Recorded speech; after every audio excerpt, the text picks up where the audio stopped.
যদি রক্ত ঝরাতে চাও দিনের পথে খোদা রাহে দিনের পথে খোদা রাহে জীবনটা বিলিয়ে দাও যদি জীবনটা বিলাতে চাও যদি রক্ত ঝরাতে চাও খোদার পথে জীবন দেওয়ার জন্য আপনারা কি রাজি আছেন?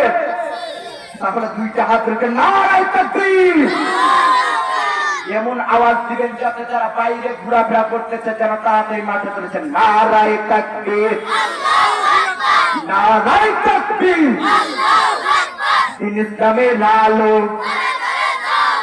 আজকের মাহফিল সফল হোক আজকের মাহফিল নারায়ে তাকবীর করবে মুসলমান চাংমারির বাবাজিরা যুবক ভাইরা রে আপনারা তো মনে করছেন এটা একটা সামান্য মাহফিল সাধারণ একটা প্যান্ডেল রে কিন্তু না না না রে আল্লাহর নবীর হাদিসের ভাষ্য অনুযায়ী জানা যায় আপনার আমার প্রিয় নবীজি রহমাতুল লিল আলামিন জানাইয়া দেয় সাহাবার দল তোমরা যখন জান্নাতের বাগানের কাছ দিয়া যেইবারে অতিক্রম করবা তখন তোমরা